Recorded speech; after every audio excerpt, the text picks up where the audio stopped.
Sam greenfield एक अनाथ युवती है जिसका जीवन लगातार दुर्भाग्य से ग्रस्त रहा है और हाल ही में उसे अपने पालक घर से बाहर कर दिया गया है, अपने छोटे दोस्त हेजल की निराशा के लिए, जो जल्द ही अपनाए जाने की उम्मीद कर रहा है। एक रात एक काली बिल्ली के साथ पाणिनि साझा करने के बाद उसे एक पैसा मिलता है जिसे वो हेजल को अन्य भाग्यशाली वस्तुओं के संग्रह के लिए देने की उम्मीद करती है ताकि उसे गोद लेने में मदद मिल सके। अगले दिन सैम ने नोटिस किया कि पेनी ने उसकी किस्मत में काफी सुधार किया है। हालांकि वो जल्द ही अनजाने में शौचालय के नीचे फ्लश करके पैसा खो देती है। जैसा कि सैम अपनी गलती पर विलाप करता है, वो फिर से बिल्ली का सामना करती है और उसे बताती है कि क्या हुआ, जिसके कारण बिल्ली उसे पैसे खोने के लिए परेशान करती है। चौंक गया, सैम एक पोर्टल के माध्यम से बिल्ली का भूमि पर पीछा करता है, जहां कुष्ठ रोग जैसे जीव पृथ्वी पर लोगों के लिए सौभाग्य पैदा करते हैं। बॉब नाम की बिल्ली सैम को बताती है कि उसे यात्रा के उद्देश्यों के लिए पैसे की जरूरत है और अगर यह पता चला कि उसने इसे खो दिया है तो भगा दिया जाएगा। बॉब और सैम हेजल को बॉब को लौटाने से पहले उपयोग करने के लिए पेनी डिपो से एक और पैसा प्राप्त करने के लिए एक सौदा करते हैं। बॉब सैम के एक बटन का उपयोग एक पैसे के रूप में पास करने के लिए करता है, जबकि वो बॉब के व्यक्तिगत लेप्रेचुन गैरी से संबंधित कपड़ों का उपयोग करके भाग्य की भूमि में घुस जाता है। पूरी यात्रा के दौरान सैम को ये पता चलता है कि कैसे एक ड्रैगन द्वारा सौभाग्य का प्रबंधन किया जाता है और उस दुर्भाग्य को भूमि के नीचे प्रबंधित किया जाता है। पेनी डिपो में एक आपदा के बाद गैरी को सैम की पहचान के बारे में जानने का कारण बनता है। गैरी पृथ्वी पर लापता पेनी को पुनः प्राप्त करने के लिए एक ड्रोन का उपयोग करता है, लेकिन ड्रोन इन बीच में खो जाता है। गुड और बैड लक भूमि के बीच का स्थान। सैम और बॉब इन बीच में जाते हैं, जिसे जेफ नामक एक गेंडा द्वारा प्रबंधित किया जाता है। जेफ बैड लक एपरेट नामक एक मशीन का प्रबंधन करता है जो खराब किस्मत के कणों को चिपके रहने से रोकता है, जो रैंडमाइजर को फीड करता है, एक और मशीन जो पृथ्वी में अच्छे और बुरे दोनों को भेजती है। जेफ ने जोड़ी को बताया कि उसने पैसा पाया और उसे डिपो में वापस कर दिया।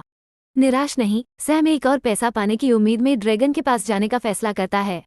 बेबे नाम का ड्रैगन सैम के साथ एक पल साझा करता है और उसे बताता है कि चीजें कितनी बेहतर होंगी, उसे एक नया पैसा देने से पहले हर किसी का सौभाग्य होगा। लेकिन बॉब के पकड़े जाने के बाद सैम ने उसे निर्वासन से बचाने के लिए अपनी यात्रा के पैसे को नकली बनाने के लिए उसके पैसे का त्याग कर दिया। अभी भी हेजल की मदद करना चाहते हैं। सैम और बॉब बैड लक उपकरण को अस्थायी रूप से बंद करने का निर्णय लेते हैं ताकि दुर्भाग्य को रैंडमाइजर में जाने से रोका जा सके और हेजल को वह भाग्य दिया जा सके जिसे उसे अपनाने की आवश्यकता है। हालांकि दुर्भाग्य के धब्बे जेफ की मशीनों को रोकना शुरू कर देते हैं और रैंडमाइजर के भीतर सौभाग्य और दुर्भाग्य के पत्थरों को नष्ट कर देते हैं, जो स्वयं भाग्य और पृथ्वी की भूमि पर दुर्भाग्य लाता है। बॉब सैम को बताता है कि सैम को अपने पक्ष में रखने के लिए हेजल सबसे भाग्यशाली लड़की है। सैम को पता चलता है कि चीजों को ठीक किया जा सकता है क्योंकि वो बीच बीच में रास्ते में बैड लक भूमि में कुछ अच्छे भाग्य को देखकर याद करती है। बैड लक में वापस वे इसे एक टिकी बार में पाते हैं जहां बारटेंडर रूटी नाम का एक रूट मॉन्स्टर उन्हें गुड लक का एक जार देता है जिसका वे उपयोग कर रहे हैं। वे नए अच्छे और बुरे भाग्य के पत्थर गढ़ने के लिए इसे बेबे के पास ले जाते हैं। हालांकि जब बेबे एक दुर्भाग्य का पत्थर बनाती है तो वो 2 सौभाग्य के पत्थर बनाती है, केवल सौभाग्य के साथ एक दुनिया बनाना चाहती है।